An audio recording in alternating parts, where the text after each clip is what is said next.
Hello there, everyone. Today I want to talk to you about a mass transit story that's probably going to be hidden from the local New York media.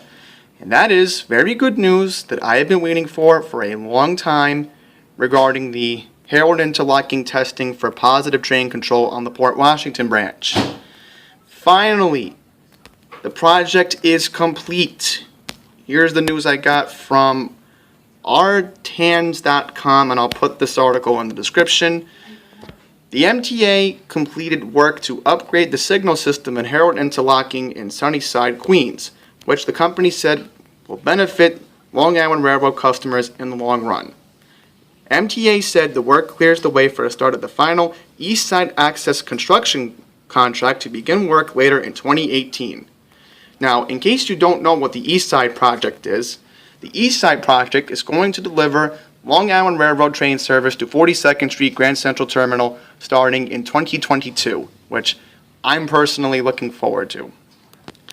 Following extensive planning and testing, the MTA said that the new microprocessor-based signal system that controls train movements through Herald Interlocking is in use as of July 13th.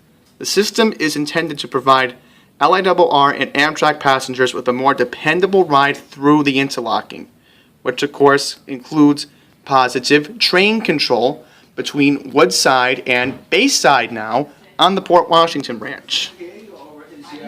The signal system has also been designed to improve reliability and ensure trains to continue to operate smoothly. Officials explained that the routing of trains over all the switches and tracks in the area was previously operated out of a single location, and any failures or problems within that location had the potential to affect the entire system. Alright, so they just go through separate locations.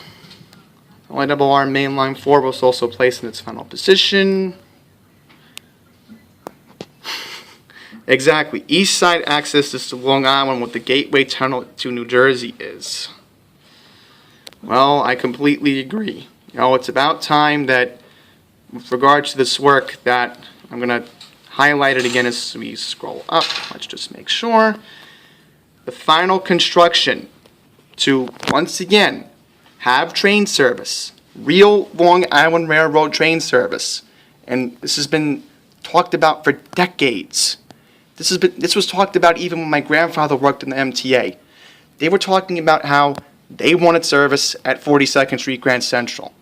This is a good sign. The positive train control is just one thing.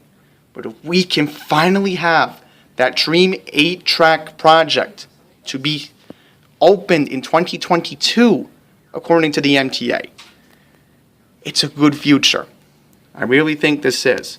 And in the long run, hopefully, no more temporary platforms overnight at Woodside after Met games. So let's hope the rest of the season, no more Met fans have to deal with the temporary platform transferring for southbound service into Long Island at least. So that's where I'm going to end it. Once again, your local media outlet in New York is probably going to hide this story from you, so I wanted to report on it. I'm going to leave again the article in the description below if you want to take a look at it for yourself. Thank you for watching.